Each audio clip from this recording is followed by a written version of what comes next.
A very good morning to everybody who's joining us live for this Sunday's episode of Hello Kolkata, a Kolkata Calling Podcast Series. Uh, this is our 23rd episode, and time just flew by. We started earlier this year with a new format, and we've received a lot of love and support from all our community members. For this podcast, we've been very, very fortunate to have some amazing people come and share their journey and their love for Kolkata on this podcast. Today, we have an equally special guest whose journey, whose achievements, and whose passion for Kolkata we'll dive into in a moment. Just wanted to give a quick round of updates with regards to what's been happening in Kolkata in the past week. We sort of kept our number of posts a little less this time because with all the exit poll and then the final election results, everything was being taken over by the announcements and the aftermath of the results. So we kept a little low profile during this past week, but we had some amazing stories come out. We had one of our dearest Heophone and my operator come and settle in Kolkata. They've opened a new office, so all the best to Rim Jim, Onindo, and the whole team for bringing their office in Kolkata. And we hope you expand and grow in the days to come. We had some good news around setting up a new textile park in Raiganj, which had been stalled for many years, but then that's restarted. We posted some positive indicators which we believe in terms of growth in the automotive sales in Bengal, or the real estate growth in the Kolkata metropolitan region, um, or even in the hiring numbers for May 2024, where Bengal, or rather Kolkata, led the national numbers. Now, we believe these are positive indicators, but obviously we do get a lot of feedback which says that, hey, the base is small, so absolute, percentage growth doesn't matter, absolute growth matters, which we agree with. Automobile sales may not be the best indicator for growth, maybe. That's one way to look at it. And even for real estate, uh, you know, we get a lot of feedback saying that this is probably not equitable, well distributed. It's only few specific sections who are investing in real estate and not really a growth for the overall sector. We get that, right? But the idea behind the page, and we've had a few back and forth on this, is we can talk about numbers and data which are published in reputed sources. We really don't go and validate the authenticity of those sources, but we definitely quote our sources, give credit where it's due. So that's one part of it. We share nothing nothing imaginary, but we share something that's actually grounded in facts. So that's one part of it. And the second is, it depends on how you look at it. There's enough narrative around the city to talk, about that nothing happens, but we have been definitely surprised over the last few years to see the growth in different sectors that is coming up, whether it's in education, whether it's in healthcare, whether it's in automotive, real estate. And the best news for us was that the hiring numbers are up, which is a great indicator, not just for Kolkata, but overall India as a whole, because we've been going through a bit of a slowdown in the overall economy in terms of hiring numbers. And if you've been in the job market, so keeping all that in mind, we believe it's been a good week for all of us. And the intent is to bring all that news packaged along with our startup spotlight, along with our talent spotlight, and along with the job spotlight in our weekly newsletter, which you will see shortly in your LinkedIn feed today. So, with that out of the way, now let me very quickly go ahead and introduce our guest. And we are extremely happy to have uh, Harshad Lalwani today. And I want to give a quick introduction of Harshad before I bring him on. Harshad is the founder and CEO of Hummsa Biotech. And Hummsa Biotech was in the news recently about the announcement where 100x VC invested in 17 promising startups, and Hummsa Biotech was one of them. So many, many congratulations to Harshad and team. Harshad started Hummsa Biotech with Dr. Swapnil Sinha to bring innovation in the biotech industry. And what Hummsa does is it's revolutionizing disease diagnostics with its cutting edge products, right? So it's bringing innovation, it's bringing nanotechnology, synthetic biology, and AI, things that I don't know a lot about. We'll learn from Harshad. And is capable of conducting these, rapid tests, which with high accuracy, with fast, I would say, turnaround time to get better patient outcomes, right, at affordable cost. So that's what Hummsa is doing, and it's extremely, I would say, needed in today's healthcare setup. And we'll learn more from Harshad about that. Before founding Hummsa, Harshad has been a seasoned entrepreneur in his career in real estate development, and he, turned that business around, sold it off, and then moved into biotech and healthcare. So we'll know more about that journey as well. And which I was just talking to Harshad about. He's also an accomplished sportsman and has been part of the Royal Challengers Bangalore team. So, a multifaceted personality. So, with that little bit of an introduction, let me bring in Harshad to the main stage. Harshad, good morning, and thank you for joining us today. Good morning. So, with pleasure to be here. Thank you so much for having me. So just one quick thing Yeah, on the RCB front. I mean, I wasn't part of the team. I was part of the selection squad. We went up to sure. like top. Yeah, but I had the pleasure of playing with Mayank Agarwal, Rahul Sharma, the greats. But it was phenomenal, though. Amazing. Um, Harshad, so we, would like to spend a little time understanding your journey. And, I know we've had a couple of chats before, Yeah, but if you can just tell us a little bit about your early days, and I know obviously sports was a big factor in it, but early days education, and then sort of finding what you want to do with your yeah. life at an, before Hamza, like pre Hamza, if you can share Yeah. some stories around that. So, I mean, I was born and brought up in Calcutta. I studied from Don Bosco Park Circus. It was a phenomenal time. I love that school. And I DBPC. have to stop you right there. I have to stop you right there, dude. Okay. Which batch? We never I, crossed I was I was what 2013, 2013 batch. So 2013. Oh, dude, I was 2007. yeah, so a few years apart. But I Wow. left Okay. DBPC like quite some time back. Yeah, yeah, I yeah, think I yeah, was yeah. in seventh grade when I left DBPC. Oh, So okay, okay. yeah, I shifted out to Wonderful. Bangalore then to study at Jain International Residential School. Yeah, yeah, yeah, yeah, yeah, yeah. Okay, wonderful. Yeah. But yeah, go ahead. So DBPC was the early formative days that we had, Yeah, and yeah, you know it very well, the kind of yeah, yeah, school it was, the kind of discipline it puts into you, and yeah, I think DBPC really gave me a solid foundation. I mean, with the kind of discipline, the kind of purpose that you need to have in life, the aim, and actually, DBPC allowed you to just get into a community sort of a thing with each and hmm, every person around you, right? There were people from all walks of life. So yeah, there was no big, small. It was yeah, all about equality at DBPC, right? And I think yeah, that was the best part of it. I feel a lot of schools don't usually have that, especially private schools. yeah, But I feel education in the early days should always be public because that's yeah, when you connect with your fellow peers and you understand the reality and the truth of life rather than being shielded and put into a bubble of a private school. So yeah, I think I was very fortunate to be at DVPC, and yeah. Same here. Same here. yeah. So I mean, you get it. Um, Post that, I went to Jain International. It was primarily because of sports. Jain International had this academy called Jain Academy for Sporting Excellence. Till Yeah. date, they're doing a phenomenal job. They've been covered at on Disney Hotstar. They have the series, so it's a phenomenal school. Hmm. Over there, we used to have a very tough regime. Sports for us, for athletes who were there specifically for sports, we had like 6 hour training days along with our education and schooling. Crazy. So I think that's where the true sense of how you're supposed to work, how hard you're supposed to work to achieve something that you really want, that's where Hmm. it really came in, right? I mean, we used to wake up at 4:30 in the morning, be on the Yeah. ground at 5, train till 8, get back, have breakfast, get ready, get in for classes, finish classes in the afternoon, have lunch, have like a half an hour break, back on the ground again, 2 to 3 hours on the ground, Wow. then back. We used to get back to the dorms, change, have a shower, go back for evening classes. Okay. Wow. After evening classes, we used to come back for dinner, and after that, I mean, we were done for the day. So it was like day in and day in and day out, the Yeah. same thing again and again, putting Yeah. in the hours, right? And all our coaches that were there, they were all ex-wing commanders.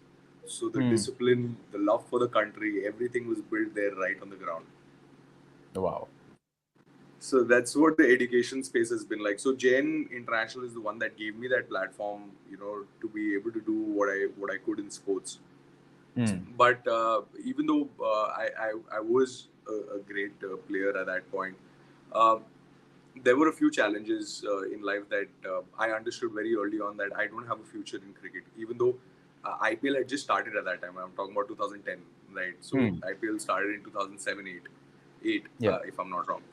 And they were the early days, but still, at that point, the competition was so high that I felt like, I don't have a future, I don't have a chance over here. And I mean, I still see players today where the population has just gone up in cricket and they're Yeah. still so determined. So I'm really impressed with the generation that's there playing today. Yeah. Right? It's just phenomenal. Yeah. So that's where my early formative days were. That's how I got built as a person. Yeah, no, I mean that's great to know. I mean the passion for sports and the early foundational years, and you had. I mean, I can't speak for Jen, but it's a phenomenal institute from what you tell me, and obviously Don Bosco, very close to my heart. But with that foundation, when you cross the threshold of school, you were a little bit disillusioned with college education. Yeah. Yeah, so how did that happen, and then what did you decide to do after that? For me, see, even when I was back in school, right, uh, I could grasp whatever they were saying. I really never needed a teacher. I could understand right from the books what was being said. Yeah. Uh, but I love sports, and I Hmm. felt I learned more about life on the ground than I did in a classroom. Sure. Uh, I learned more from my coaches about life, and today, who I am primarily is because of my coach. And Hmm. whatever I've been able to achieve, there is no secret sauce to it but discipline and hard work and persistence. There is nothing Yeah. else. It Yeah. is the same old principle that applies to each and every human being, right? And that Yeah. that was imbibed in me, drilled into me by my coach, right? Uh, so from the classroom, what have I taken? What have I bought today? Whatever I'm doing, I haven't got anything from the classroom, but I've got everything from the field. I've got everything from the ground. I've got everything from my coaches. Hmm. Now, when Yeah. I was going to transition from school, sports timings were supposed to get less. Colleges had their own distractions. At that point, I just understood that cricket also, I do not have a future in that. Hmm. I may have been good, but I wasn't great. I was Hmm. pretty honest with myself. I never lie to my own self. I feel that is primarily what is required. So I understood very early on that I don't possess that kind of greatness that is required to be in the Indian cricket team. So I Hmm. that space was a very different time for me because I didn't know now what I wanted to do in my life. I had a goal that I want to play for India. I want to play for my country. I want to do something for my country. So Yeah. during that period, college was a big no for me. Classroom education never worked out for me, and cricket was falling apart. Hmm. That's when I came back to Calcutta, I started spending more time with my dad because all those years I wasn't with my family. I mean, you barely meet Yeah. your family. So it was like a reintroduction with my father, and I really liked his business. And I really Hmm. started getting a knack towards entrepreneurship, towards business, and how things are done, how they're built, what is the kind of impact that they have. And this is real So estate. this is real estate, right? Okay. I mean, I started learning a lot about real estate, and it was very, very fascinating. Those, Yeah. I think, 3 to 4 years when I went into it and Hmm. not just learned about it from Google or not just theoretical knowledge. When I went into it, when I saw the challenges, what I Yeah. learned from real estate was conflict resolution, uh, Mm-hmm. understanding negotiations, Yeah. because real estate, especially in Calcutta, is all about conflict. There is nothing else. It's Sure. all about conflict. Yeah. I learned that, and I learned how to deal with things. I learned how to deal with people. I learned how to sell. I think that was primarily the biggest thing that I learned was to sell, Mm-hmm. because when you're trying to sell properties, right? When you're trying to sell real estate, sometimes you're selling something that's not even there. It's going to be there after 5 years, Yeah. 3 years, Yeah. 4 years, Yeah. right? You're So selling a that dream. You're selling a dream. you're Sure. selling a dream, right? And Yeah. that's what pitching is today in a startup. You're selling a Yeah. dream. Yeah. So this is something that I learned from real estate. Real estate really helped me to understand how to sell, how to pitch, how do you Mm-hmm. put your vision of what you're building out there to the customer. So today your startup is the same thing. Your startup is a Hmm. product. and your customer on one end is the customer of the product that your startup is building, and on the other edge of the sword is the investor who's also kind of a customer who you're pitching to. You're selling Sure. him a dream, him or her Yeah. a dream, and over Yeah. here you're selling them a product, right? Yeah. So it's the same thing. So real estate helped me with that, and that's after that. After I entered real estate, I just went on, and there was no stopping. There was no coming back to a college-based education. Yeah. My education never stopped.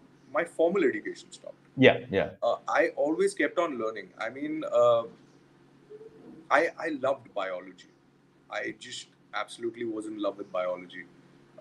How different drugs worked, how different chemicals work with our biological systems, it Yeah. really fascinated me. Mm. And ever since I was a cricketer, I used to look at these different herbs, compounds, and how they could increase my performance, how they could help me become a better athlete, right? And I'm not talking Yeah. about performance enhancing drugs. I'm just talking about Sure. herbs at that point, supplements, how creatine could help, or how a protein supplement could help, and that kind of led me into studying more and more because I was very intrigued. Sure. How do Yeah. these things work, right? That enabled me to understand biology all on my own, and that was the best part because there was no teacher, there was no Yeah. structure. I could Yeah. be completely undisciplined in my curiosity and go towards what I wanted, what Sure. I wanted to learn. And now that I realize this was one of Richard Feynman's way of learning, learning something well and learning something quickly.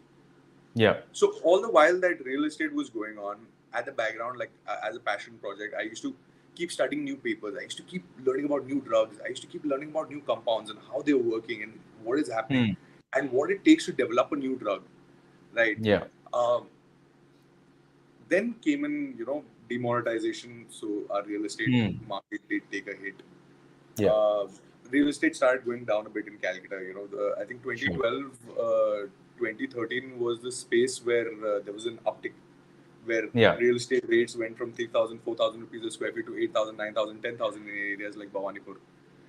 Yeah. That time was a brilliant time. I think Yeah. most of the builders really, really earned well during that time in Calcutta. Hmm. But after that, again, there was this dip in real estate that we saw. There was Yeah. stagnation. That there was a dip.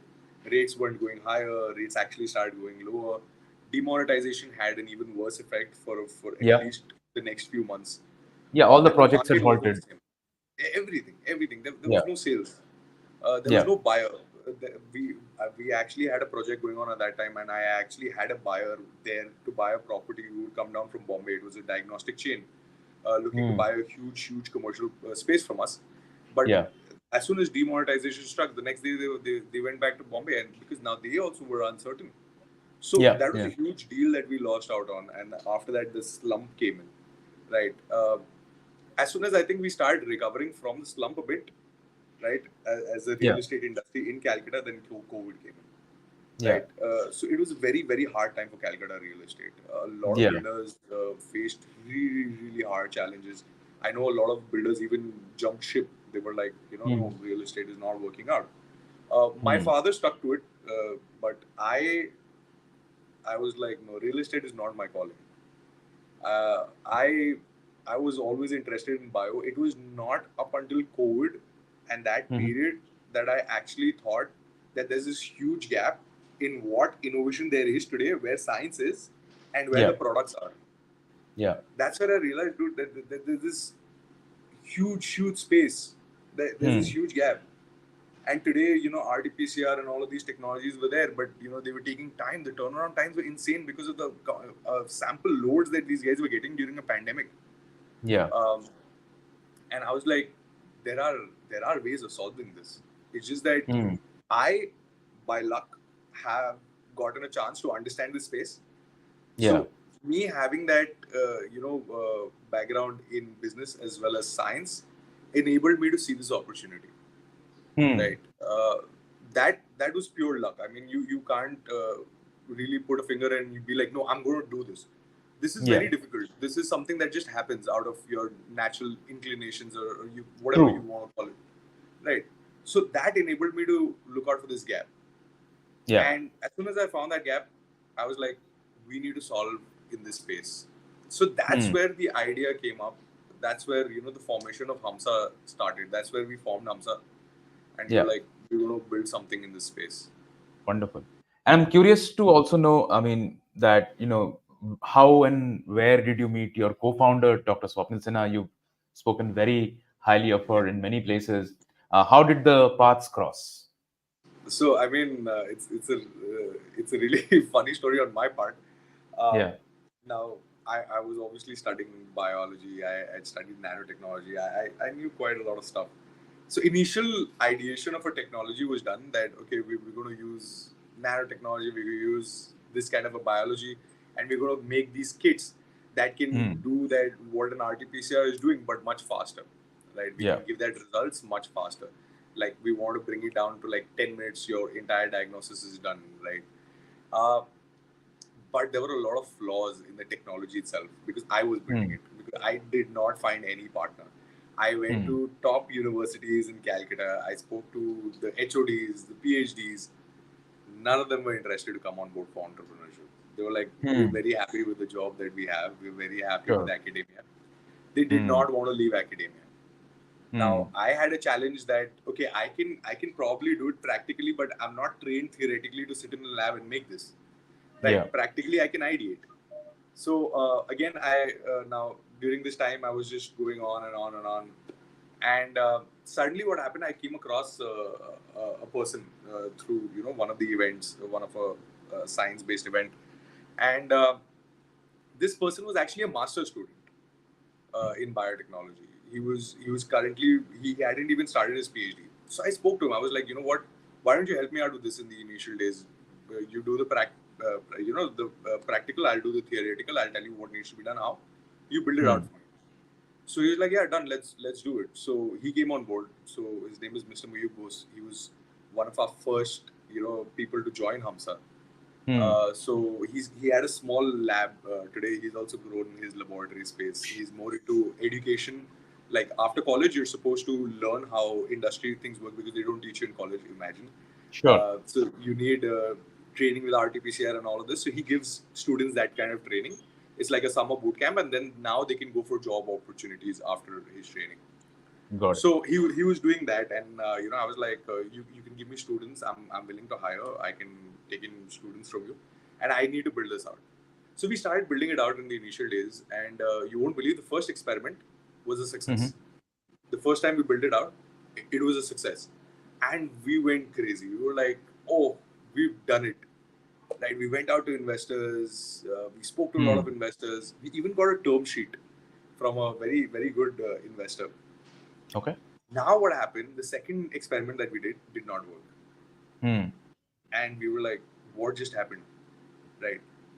We did 3, 4 more experiments. None of them worked. Hmm. Now we were stressed. We were like, "The technology doesn't work. We have a term Hmm. sheet. We Yeah. have, we have to bring the technology out. The technology doesn't work." So then we Hmm. had to go back to the investor. We told the investor, like, "Hey, you know what? I think we messed up somewhere. We're going to take some more time. We can't take the funds right now because the technology is Yeah, not and working." I think it's not really a software app which you can iterate and reiterate and keep improving. It's Exactly. something that is extremely needs to be quality controlled. Oh, It involves a lot of serious application which can be life saving or life threatening. So obviously you can't oh take yeah, chances. Yeah, 110%. And yeah, it's so subtle that even the most minute changes in the chemical composition can take the results away. Right? yeah, It's extremely sensitive technology, and to build it, you need to be very very apt on each and everything that goes in, and the processes are completely outlined to the T. Right? yeah. Because as you said, this is you're playing with someone's life, right? So Sure, you sure. you Yeah, have to be very very careful. And on top of that, we were like, if the technology is not working, even if we take the money tomorrow, that's going to be a liability for us. Because of if the course. technology doesn't work and we've used that money for this, I mean, that's disgraceful.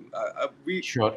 We do believe in being ethical. I mean, today's world, some people, according to game theory, might call us naive, but Hmm. honestly, we like to be ethical. So Sure. we didn't take that round. Then we got back to work on the technology, right? Now, 3, 4 months, we were completely down. Technology doesn't work. We don't know what we're going to do. Then finally, the technology started working. Finally, after reiterating, going back, we were running experiments at an insane kind of a speed that is not heard of in biotech, right? And we were working around the clock. I was up till like 3, 4 during the winters, just a blanket, sitting on my chair, trying to formulate something. And I have no background in science, right? So that's how crazy it was. Then finally, when it started working, that technology, like at that point, we were like, okay, we're ready to again go back to investors and get a term sheet. And we did that. Again, we got a term sheet, right? So this was in February, I think And by this time, the Hummsa Biotech had formed as an entity, or it was still... Okay. It was already formed. All of this initial from the first term sheet and all our failures, the company was already there. Yeah. Right? Okay. And so now when the tech started working, now again we went back to investors, and we were like, hey, this is what we're building, because we didn't go back to that previous investor. Sure. Thought right now, I mean, we just didn't. We went back to another set of investors, and we were like, hey, we've built this. This is what it can do. This is what we need the funds for. And they were like, okay, done. We got another term sheet. And we were like, okay, now you know what? Now we're on track. Now we're going to build this. So just after the term sheet, just after 2 weeks, 3 weeks of that, there was this event at IIT Guwahati. It was like a startup pitch battle. Now, I was like, why do I need to go for this event? It was basically an investor event. I was like, I already have my term sheet. I don't really need to go. But I was like, you know what? Let's just go. I mean, it's going to be fun. I like pitching, so why not? So I went. Now, there were a lot of startups there, and there was like a jury panel of investors from far to, like, you name it. Yeah. And they were judging startups based on, what these guys are building and everything. Over there, I came across a startup that was building something exactly what we are, but the tech was much better. And I was like, what? I by this time, I had been all over India, different IITs, IISc, all these places. I didn't see anyone building this technology. Right? And I'm not talking about the output. I'm talking about the core technology, right? Sure. And I was like, what? And these guys are better. It's not that, they're not just building the technology, they're better and further ahead of us. I started inquiring. While the pitching event was going on inside, the exhibition outside, I went to the stall, I started inquiring, whose stall is this, whose company is this? So I came to know it was actually Dr. Swapnil's company. And she was heading IIT Guwahati Bionest. And she'd organized the event, right? She was the host of the event. Okay. And I was like, okay, let's see. I was stressed. 2 hours, I'm just doing my research. I'm sitting in the corner. I'm on my laptop. I'm seeing, I'm understanding the technology. I'm seeing what can be done, what we can do. We're having emergency calls, the team calls. By that time, we had 1 or 2 scientists that had already come on board, PhDs, by this time. But these PhDs weren't as strong. And they didn't have the drive. They didn't have the desire. This I've specifically seen with PhDs from Calcutta. One of my PhDs literally told me, sir, I have an alto mentality. I don't think of a Rolls Royce. And that was very disheartening to hear. I mean, I feel Calcutta has one of the best, brains in the world, especially scientists in Bengal. Oh my God, these guys are phenomenal. But I think they don't have the desire to commercialize it. And I'm not talking about money. I mean, your technology coming out makes an impact, right? Yeah. It serves humans, it serves your society, it makes lives better. I mean, commercials are secondary. But for this primary thing, they're not even motivated for that. So that was very disheartening at that time. So now back to the event, we started pitching. When the event ended, you won't believe, Subhit, we won. We came out on the top. And her company did. And I was like, I go up to her instantly, right at that event. I was like, ma'am, what you're building is insane. You're building exactly the same thing, but your science is better. But I know how to build a business. I know how to get investors. I already have a term sheet. I had a term sheet before that as well. And I'll get investments. I'll handle the whole business part of it. You handle the science. She's like, I've also been looking for someone who could do this, like on the business front, and I handle the science. And that's it. We were like, when we formed a team. Wow, that's amazing. How we formed a team, and we were like, and since then, it's been non-stop. We've been a team where she handles the science, I handle the business. And I don't worry about science anymore. I don't have those 3 o'clock, 4 o'clock at night just thinking about, okay, what did I do wrong in this chemical composition? And she does No, I that, think and she doesn't have to stay up worrying about fundraising. I handle that. no, this is wonderful. I think serendipity is real. Oh yeah. Um, we had a question from Orno on the chat. He asked the meaning behind Hamza. How did you choose the name? What does it mean? Right. So, Hamsa is basically the sound we make when we breathe in and out. So, when Hmm. you're breathing in, if you just close your eyes, you close your ears, when you breathe in, it's like sa, right? Hmm. And when you breathe out, it's like hum, right? So, Hmm. that's where the name Hamsa comes from. It's the breath, the in and out, the life force. So, we Okay. wanted Hamsa to signify the life force, the Hmm. unity beneath everything, with so Sure. much division in the world based on Hmm. caste, creed, gender, religion. We wanted Hamsa to signify standing for life, for Okay. humanity, Okay. regardless of any divisions that there might be in this world. We stand to serve life. We Yeah. stand against death and illness Hmm. to serve humanity and serve life. Sure. So that is what Hamsa. That is where the name Hamsa came in from, and Beautiful. that's what the company's name means. It's serving the Yeah. life force. Harshad, now going a few, steps ahead from there. So, this terrific partnership that happened, where you complement each other's, skill sets, um, and then you already had your own, the first term sheet, the first set of investors. So, how did you go into operationalizing, this concept, this technology? And if you can tell us a little more about what you're able to do and why it is a game changer in the healthcare segment that you're operating in. Okay, so first, let me tell you about why it's a game changer and what's actually the problem that we're solving. Yeah. Today, when we look at diagnosing diseases that are caused by external agents, right, such as viruses, fungi, bacteria, this is a long, complex process, right? If we Hmm. take the case of let's say sepsis, right? Mm. Sepsis is a life-threatening disease. Sure. It's an infection that people usually pick up in ICUs or hospital scenarios. That's where they acquire it through catheters or something that's been used before by previous patients. After sanitization, also, a lot of bacteria don't die. So these guys Hmm. pick up these infections from these hospitals. Now, it's a big challenge for hospitals because they do everything in their power, right, to be able to prevent infections from happening. But it's Yeah. extremely difficult because the bacteria is becoming resistant to a lot of, sanitization processes as well. Hmm. Um, so what happens is that let's take a healthy 40-year-old man. Okay, a man Yeah. goes in for appendicitis operation, and Sure. once the person gets operated and comes out, the immune system is very low, right? The Yeah. immune system is not that strong at that point. Yeah. Now, if the person contracts an infection, right, Hmm. or even in an ICU setting where the immune function is low, Yeah. this infection turns deadly. Hmm. Now, what happens is that sometimes it could be one bacteria, sometimes it could be multiple bacteria attacking Yeah. your system. And then what happens is that to try to overcompensate, the immune system overreacts. During Yeah. COVID, we heard about all those cytokine storms and the Yeah. overreaction of the immune system, right? So this Yeah. is basically what happens in sepsis. The immune system overreacts. That causes widespread inflammation all over the body, causes Hmm. multi-organ failure, and a patient passes away within a few hours. Hmm. Right? That's how critical it is. Now, clinicians find it very, very hard to diagnose sepsis right off the bat because it has Hmm. a lot of overlapping symptoms with just generalized infections and generalized issues. So Hmm. they keep doing some trial and error. First, they take the patient sample. Now they send it for testing. In the Hmm. middle, in that time, they're just doing like shooting arrows in the dark. That okay, Hmm. this could be it, this could be it, or they don't even know which Yeah. We, we, bacteria, they we've don't know seen which that happen antibiotic. in we've seen that happen in house where you're eliminating. Okay. Yes, 1, 2, 3. Sure. Okay. precisely, Yeah. right? So Yeah. they're trying on different antibiotics. Hmm. They're all going in blind, right? They don't have the Yeah. data.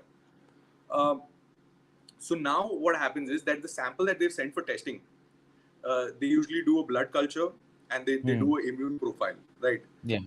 These tests can take anywhere between 3 to 8 days to come back Hmm. because in terms of culturing, they actually have to grow the Grow it bacteria, in the. Yeah. Yeah. right? And that's Yeah. a very time consuming and complex process, Yeah. right? Now, during this time, a lot of patients pass away. Sepsis has an extremely high mortality rate. If you think COVID is dangerous, I mean, Hmm. people, whoever's listening over here should Google what is the mortality rate in sepsis. They'll be Hmm. shocked. I mean, it's extremely high. So this is a very, very big concern today, right? And sepsis is just one example. So to solve this, what we've done is that we've come up with a platform technology, right? It's a reagent technology. Reagents are basically chemicals that do the binding with the patient sample, right? And then they're read by a hardware system. So we've created a new reagent technology. Let's say, for an example, like a printer and ink. So we've created an ink, right? And printers are already there. The hardware is already there. This technology is powered by synthetic biology, where we've created a synthetic biological component, which is patented and novel to the company. Along with that, we have a nanoparticle base, which is again novel in terms of the discovery and development of it, and patented inside the company. These two we use as a base to go and bind to certain targets. So in cases of bacteria, it goes and directly binds with the bacteria. This binding is instant. There are no biological processes involved, right? But as soon as that binding happens, there is a change in color because of the nanoparticles' properties and principles that the nanoparticles hold. They change color. So if you're seeing the liquid is, let's say, wineish in color, it changes to a different color, right? But that change in color can just tell you a yes or a no, right? But our technology doesn't just tell you a yes or a no. So as soon as you add the patient sample in our reagents and you add it to the existing laboratory devices like a spectrophotometer or an autoanalyzer, they tell you the amount of color change, and with that we provide the graph that this amount of color change equals this amount of severity or load of that particular pathogen in your body. So within a minute per target, we can tell you whether this bacteria or this pathogen or this particular even target marker, like even a protein biomarker, whether it's present in the patient's body or not. And it can tell you what is the severity of that. So this is the reagent technology that we've built, right? This reagent technology first, it's going to be coming up for UTI, urinary tract infection, one of the most common infections for women, and very prevalent. So this is the first product that's coming out. That is going to be for diagnostic laboratories where they can integrate it with their existing laboratory infrastructure. They do not need to buy a hardware. Now we have a second component to this where we have our own hardware with our own reagents. This is for ICU and OPD settings, for hospitals only. For conditions like sepsis where they cannot transport the sample to a centralized testing laboratory facility, they don't have the time. This is point of care. This is right by the patient's bedside where our same reagents can tell the clinician whether the person has sepsis or not by diagnosing which bacteria is involved, the strain of the bacteria, the count of the bacteria, the entire immune profile like CRP levels, procalcitonin levels, and also the AMR profile, the antimicrobial resistance, like what antibiotics is the bacteria resistant to in a single run. Within 30 minutes. Right? So inside the ICU itself. So this is phenomenal. So two questions here, Harshad. One is, obviously you mentioned you are using synthetic biology, right? You're not using the traditional antibodies which are sourced from recovered patients. So one, why did you choose this? What are the advantages? And the second thing that I want to know is, obviously time is of the essence when it comes to these life-threatening infections, diagnosis, care. When you usually, what we've seen is when you are doing a rapid test, your accuracy is low. So how do you solve that problem by obviously you're doing it in a minute or 30 minutes depending on the kind of test, but how do you ensure the level of accuracy and precision for these tests? So first of all, Subhit, this is not a rapid test. This is a laboratory grade test. It's a new reagent technology. So if you see, they've been like these antibody reagents that you're talking about, we've built an alternative to an antibody. Antibodies are what are used in clinical diagnostics and lab grade diagnostics today. So this is not a rapid test. This test gives you a complete lab grade profile at the point of care speed. That is what is revolutionary. We're bringing the speed of rapid tests, but the quality and the accuracy of lab grade tests together. Because a rapid test can never tell you like what is the count of this pathogen, or they can't even tell you what is the strain of this pathogen, or whatever it is. We give you that complete profiling, right? So first of all, it's the lab grade test. Second, The challenge with antibodies, like you said, it's sourced from patient samples. Sometimes it's, the current manufacturing is they're manufactured in animal cell lines, right? So it's a biological process for manufacturing. Antibodies can't be synthetically made. What I mean by synthetically made is like using chemicals and, using click chemistry or something like that to be able to create antibodies. You can't do that. You need a biological process. These biological processes are very expensive. They have scalability issues. Second, antibodies have they're very sensitive to the environment around us. Sure. Right? They need a cold chain, like for logistics. They need a cold storage, and they have a very low shelf life. All of this makes it very expensive. The development for new antibodies is very time consuming. So it's a very slow process. Antibodies are completely outdated. This is a 70-year-old technology. We're still running diagnostics like it's the 1970s. Why? I mean, this is primarily why I got into biotech in the first place, that we're still running age-old technologies, where we have new-age technologies like the one we've created using synthetic biology, where our production of these alternatives to antibodies is faster. We can develop a new target within 3 months instead of taking 1.5 years to 2 years like a new antibody would for a new target. Our production is synthetic in nature, therefore scalability and consistency with 90% reduced costs in development and manufacturing. Yeah. The best part is thermal stability. Our technology does not require a cold chain for storage or logistics. It can be run on room temperatures. So you can do that test like antibodies. You would always need to do it in a laboratory, like a proper ELISA test. But this test can be done inside a laboratory or at the point of care, even like in grams or satellite centers or even outside. Just, because it is so easily integratable. It can be integrated with different medical devices. So there are point of care palm top devices in which you use our reagent and you have the results. Right. So along with that, the other game changer is antibodies only bind to different antigens. So it's a protein, protein targeting capability that these guys have. Our technology is a broad spectrum technology that can bind not only to other proteins and replace antibodies, it can bind to whole cells. That means bacteria, cancer cells, right? Okay. So it can bind directly to whole cells. Small molecules, so even for drugs, you can test for drugs inside the patient body. There are cases where heart medication is given and you need to continuously monitor the quantity of that medicine in the patient's body at the critical care. So you can monitor those small molecules, peptides, and even other nucleic acids with our technology. This is what is so revolutionary and game-changing about this particular technology that we're building and we're bringing out into the market. Okay. So yeah. Okay. No, this is wonderful. And what I understand is, since you're bringing a new technology, which is, as you said rightly, a game changer, because it's doing so many things differently. It's replacing certain outdated, practices. To what extent would these need to be validated, certified, approved before, let's say, hospitals, diagnostic chains start using them for actual, real life patient care? So what are those hurdles to jump for you and the team? So validation is very critical. It's a new technology, and for that, it needs to go through proper clinical trials and certifications from the government. After that itself, then we have the permission to go and market and sell these kits and devices. Before that, nothing is possible. So validation is a critical part of it.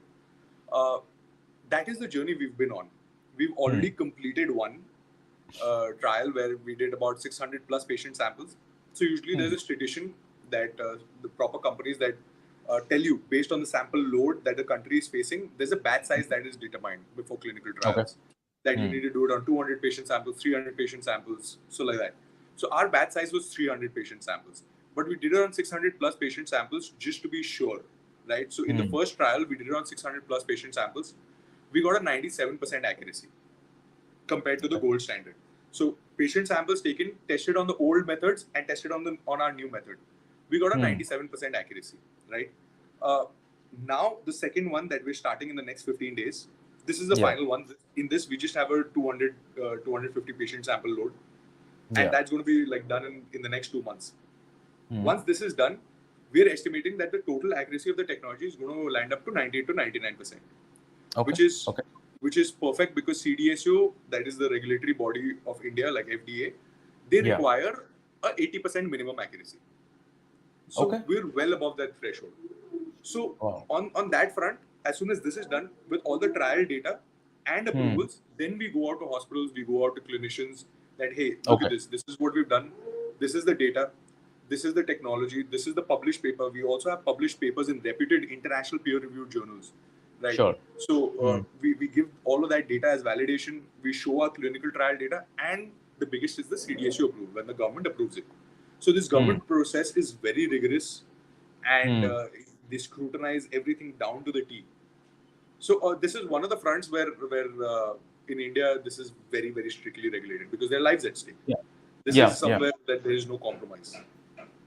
Yeah, and Harshad, so I mean, while you've done one round of testing, you've got great results. You're awaiting the results for the next. So obviously, the technology is revolutionary. How you already had one investor come on board with the concept itself. How easy or difficult was it to get 100x VC on board with the stage that you're at just before go to market? So 100x was one of our early backers, right? They actually invested in us last year August, but right now it's the time that it's coming out. The PR is happening right now because we're a bio company. We have a longer gestation period, right? We have more crucial milestones to hit before things can come out. But 100x backed us. They believed in us, and it's very difficult for an investor to believe such a technology today because they're like, what you're saying sounds like sci-fi. But that's the whole point.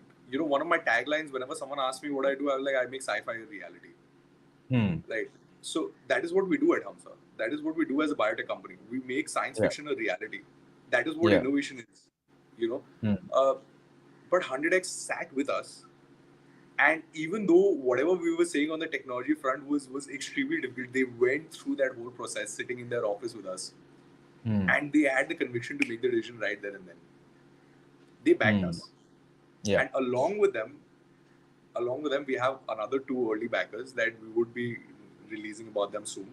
Sure. Again, giants of the industry. But these people backed us in the early days where a lot of people didn't even understand what we were building, and we were like, these guys are doing, like some time pass.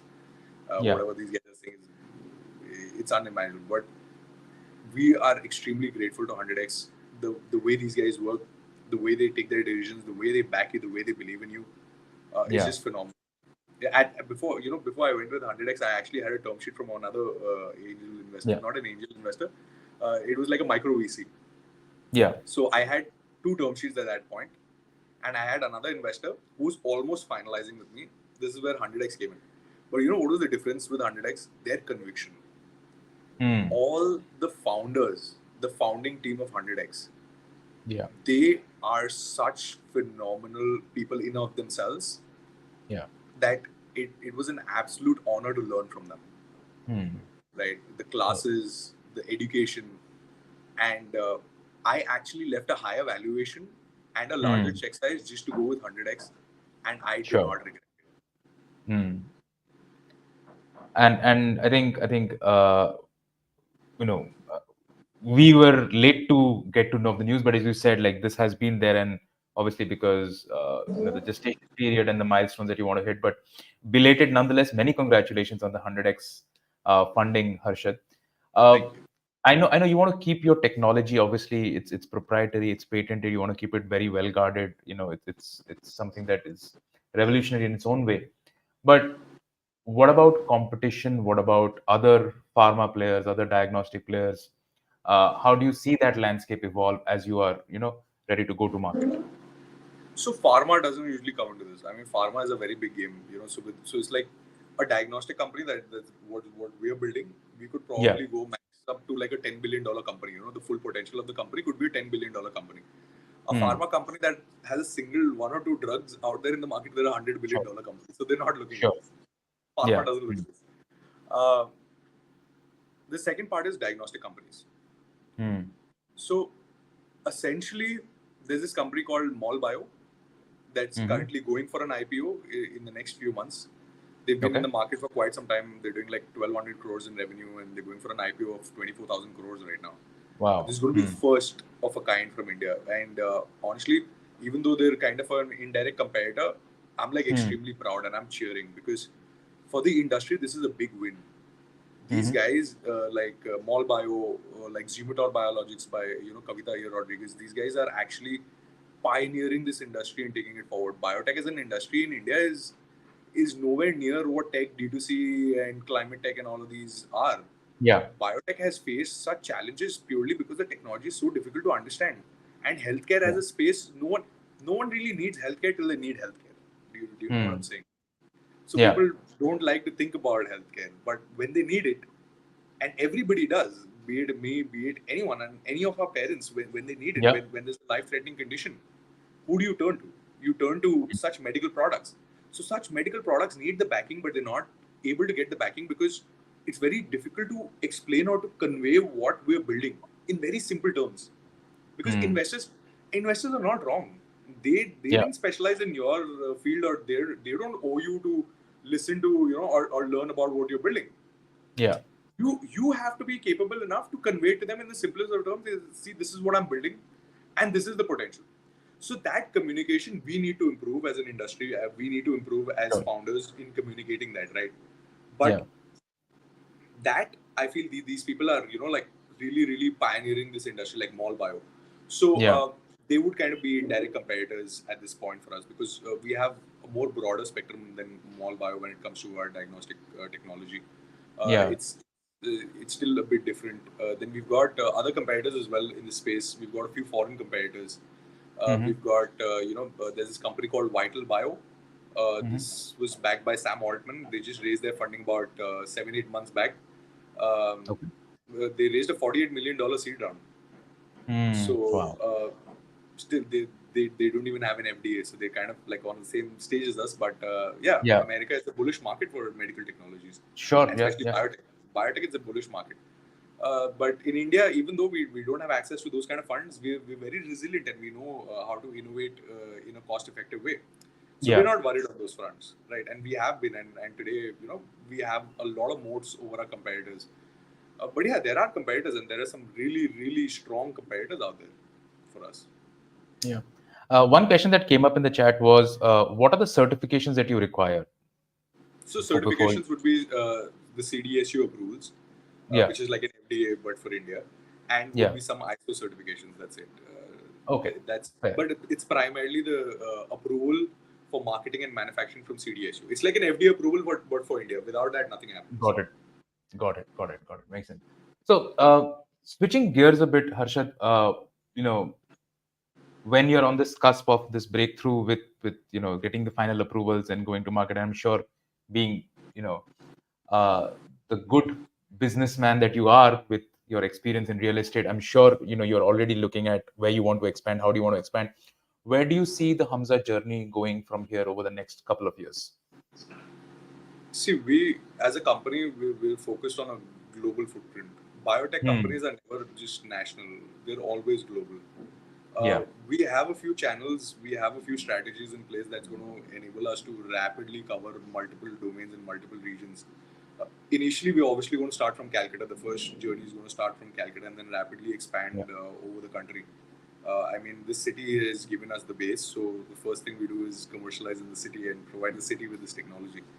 After that, there's going to be global expansion in the next few years. We'll have to do FDA approvals again because Indian �CDSU works for India. Every region has their own approvals.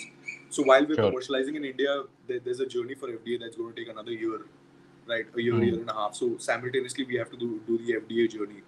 While we're doing FDA, then we have to look at CE, which is the European mark. So there are multiple certifications. Every country go to their certification. So everywhere these regulatory approvals need to be done. So initially we're targeting countries like India, Africa. Even Africa usually accepts the FDA that we have. So FDA is a crucial next step after this. In terms of getting the approvals so that we can expand in such global countries. So we're a global technology, and the thing with innovation is it's always time bound. So we need to rapidly scale it up and we need to rapidly increase our footprint because the way innovation works is that within 7 to 10 years, then there's something new and there's something even better. And we always live 10 years in the future. So this technology that you're seeing today that we're bringing out, it's already an 8-year-old technology that we've been working on since 8 years. Dr. Swapnil has been building this for years, right?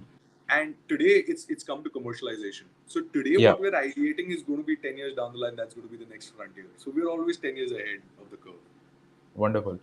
So Harshad, and talking about this point of innovation, because we had a chat and you had felt that there's this, I wouldn't say absence, but there's a lack of innovation, at least in the Indian startup ecosystem. And obviously, we'll focus on Kolkata in a bit. Uh, why do you think that is the case? And what can be done to break it? Because what you and I discussed was that there's a lot of copy pasting going on within Yeah. the Indian startup ecosystem, looking at products in the West, and we're just making our own version of it. Where do you see this lack of innovation come from, and how do you break this cycle? So I think the root cause primarily is the lack of funding for research institutes. The government spend on every year in the budget on R&D Yeah. is pennies compared to what US and China are spending. Sure. Primary research is the mother of all innovation. We have no primary research in this country. We have next to null primary research. Primary research is what is happening in the United States, what is happening in China. Yeah. And then that primary research is coming here, and we have such phenomenal minds. Oh my God, we have such great scientists, the best in the world. And what they're doing is using that primary research and building on top of that. That is still, I would say, that is still core innovation, right? That is not what I was talking about, that copy paste, right? But this is where the real problem is in terms of deep tech innovations. Yeah. Primary research needs to happen.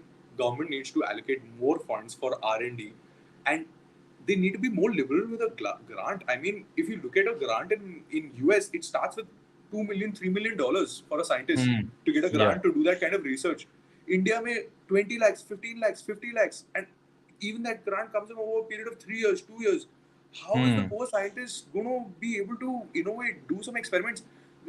R&D means failure. You need to allow them to fail. For failure, there is a capital cost that is involved. Yeah. Where is all of that coming from? There is no support.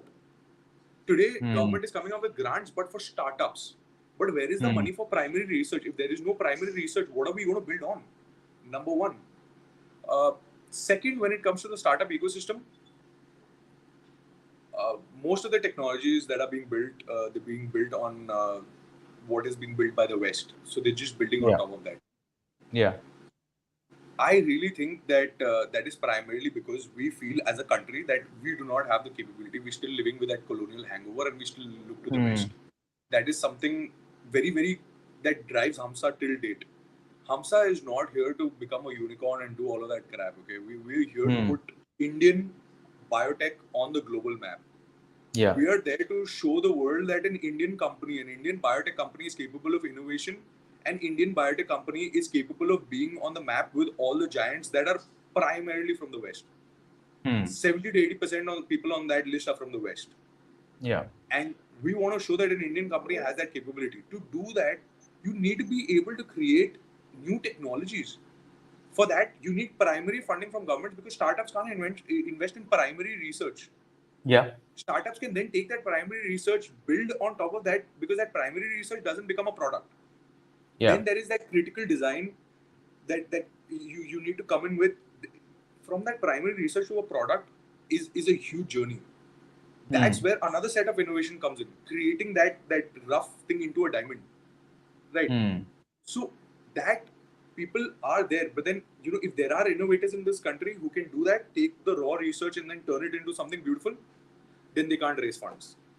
Yeah. So I think and I referenced one of your previous interviews that I was listening to, which was very informative.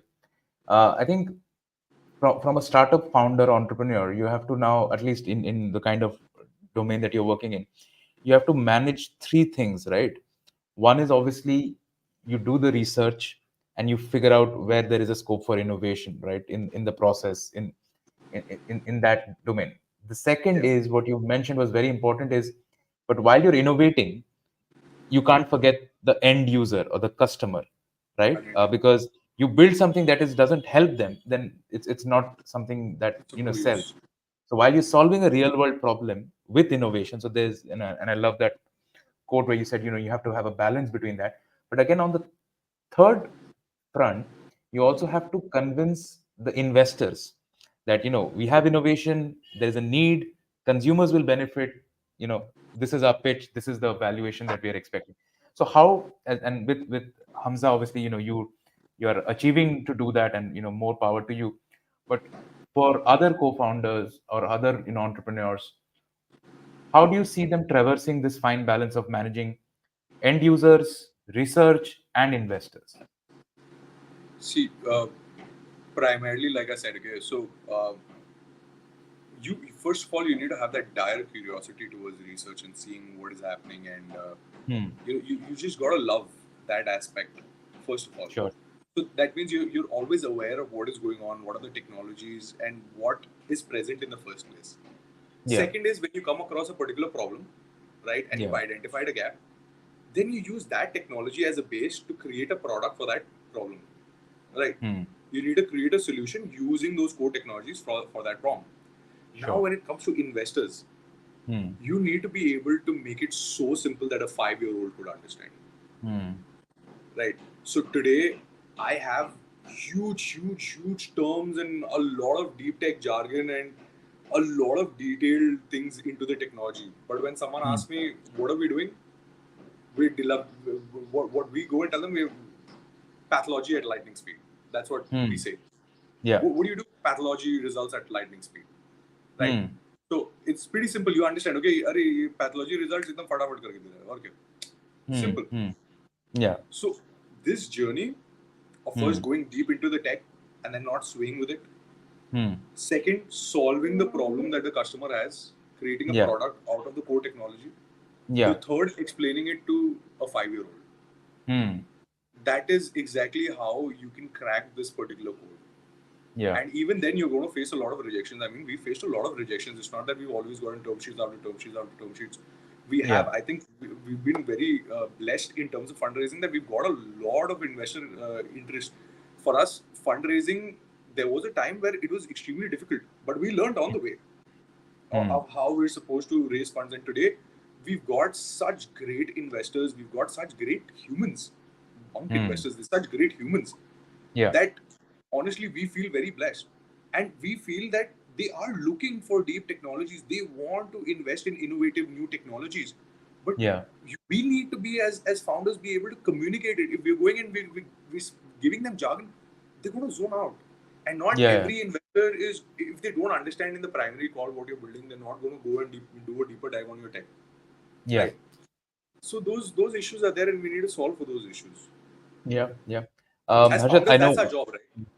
Like Yeah. solving for issues. So this is that. Absolutely. Harshad, I know I had asked 1 hour from you. We've overshot a bit, but I just want to get in our last segment. And I know it's Sunday, but you've been a passionate advocate for Kolkata, all things Kolkata. Very heartening to hear that want to launch Hummsa's first go-to-market products from Kolkata in Kolkata. So we look forward to that and our best wishes for that. But having grown up in Kolkata, having had a part of your adolescent early days in Bangalore, and then coming back over this journey, from your vantage point, because you worked in real estate, you now in an entrepreneur in the healthcare biotech segment, as a startup entrepreneur, what is your POV of Kolkata? Is it optimistic, is it pessimistic?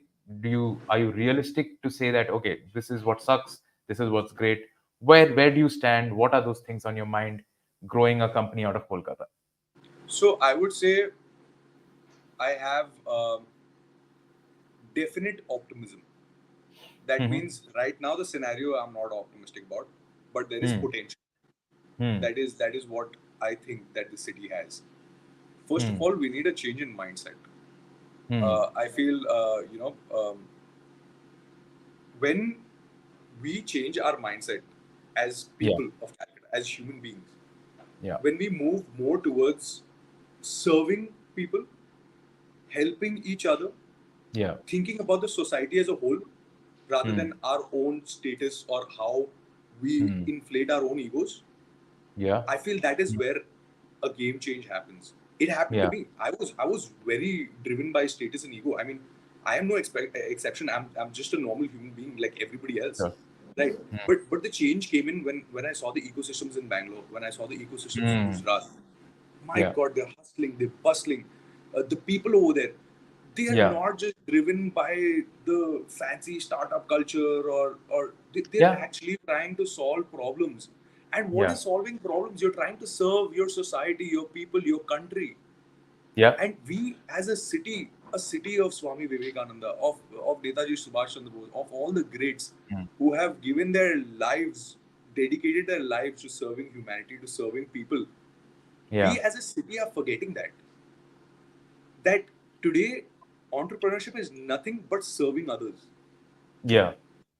I That think is a what lot of us have entrepreneurship got is. it backwards. Yeah, and I think a lot of us have got it backwards because, and I think it's good because it still gives you an incentive and motivation to step out of the conventional engineering, medical, commerce line, and Yeah, take the risk. Great, but I think the motivation and the heart should be in the right place because yeah, a lot of the narrative around startups with the WeWork story or the Uber stories of the world or the social network sort of inflates the founders to almost a godlike personality, and a lot of young folks are attracted to that. Okay, can I be like that? Can I be like a Zuckerberg or a Sam Altman?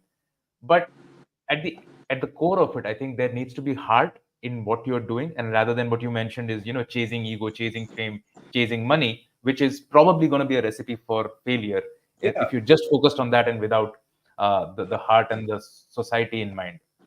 Playing status games gets no one anywhere. And Yeah. as Naval Ravikant put it, Yeah. people playing status games will always attack people actually creating wealth, right? So Yeah. that's always there. And Mm. what is wealth at the end of the day? Is it just measured in terms of the amount of money you make or the revenues or your valuations? No. Even Yeah. if you today you build a small business, but it actually serves people and it helps them, it improves their lives. Dude, you're a Yeah. success. Yeah. You're equal to Sam Altman or Zuckerberg because that's what they're doing. They're happy in their life not because of the money. They're happy in their Sure. life because they're doing what they love. They're serving people. They're solving a problem. They have a belief. They have a vision that okay, this is the problem. This is what I need to solve, and they dedicated their lives to it. Hmm. Right. And I truly believe that greatness will only come from all of us as a country, as a city, where we Hmm. start putting our society first rather Hmm. than ourselves first. When we do Sure. that as a whole, everything grows. Yeah. Everything grows. I think very wise words there. Um, Harshad, I know this might be a little bit, I would say, venturing into the a little bit of the tricky area, but uh, you said that you are not happy with certain things that are there today, and I think this is something that young co-founders, entrepreneurs who are starting on the journey need to be wary of. As you mentioned that while there is ecosystems that are growing in pockets, right? There are some fantastic individuals who are growing ecosystems, contributing, you being one of them as well. But you also mentioned that the young co-founders and entrepreneurs need to be wary of certain risks or bad elements that also exist, much like anywhere else in the world. Yeah. So, what would be your cautious words of advice to founders, entrepreneurs starting on this journey in the Kolkata ecosystem, to be specific? So, I mean, in our initial days, we faced a lot of challenges. So, we didn't know who to trust, and we Hmm. were very quick and easy to trust a lot of people. Yeah. Uh, we met some phenomenal people on the way who actually helped us, but there are a lot of people who always wanted to take advantage. Uh, Hmm. Primarily because I already had a background in real estate, I was wary and I could see through those things. But I see a Yeah. lot of young founders who are just out of college who are trying to build Yeah. something. I met some amazing founders even in Bombay, just 20 Hmm. year olds out of college doing something phenomenal. I mean, look at the energy, right? I mean, Yeah. today I'm very very much older than them, and then I'm doing something in my life. But they're young. They're right out of Yeah. college. They're doing something. But that also leaves them open to a lot of malpractices, I would say. Hmm. Founders are taking advantage of left, right, and center in this ecosystem, right? Whether it's in terms of like just getting them to pay extra money and promising them like the world, but Yeah. then that delivery of that is not there. And I have seen a Yeah. lot of founders in Calcutta face that. Yeah. So this is something that I really, really, I was very disheartened to see in our city as a whole.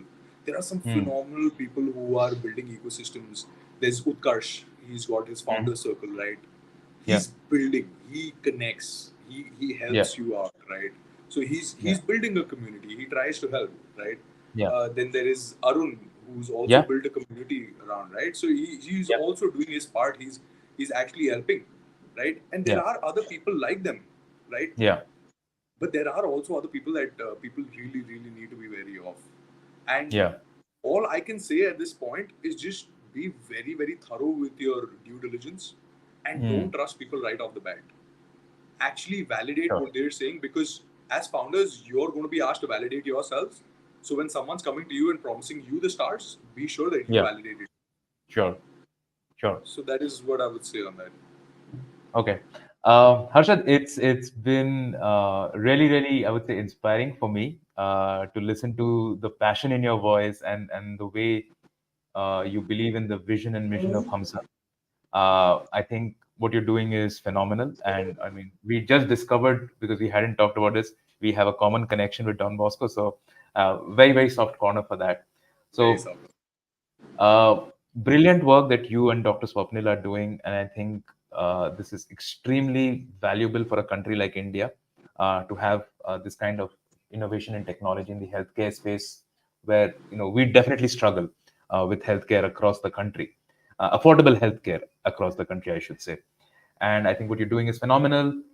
A startup coming out of Kolkata in the healthcare sector in biotech, revolutionizing the process and the operating model. I think that's going to be phenomenal for the entire ecosystem as a whole. So many best wishes to you and the entire team. Um, Thank you for taking the time. Before we close our live stream, any closing words, any parting thoughts before we let you go on this Sunday? No, I'm just grateful to be here. I'm just grateful to be able to interact with everybody from Calcutta. Uh, Hmm. I really do hope that we, as a community, can actually help the growth of our city, and all of us can together do it. None of us single-handedly can do it, but all of us Sure. together.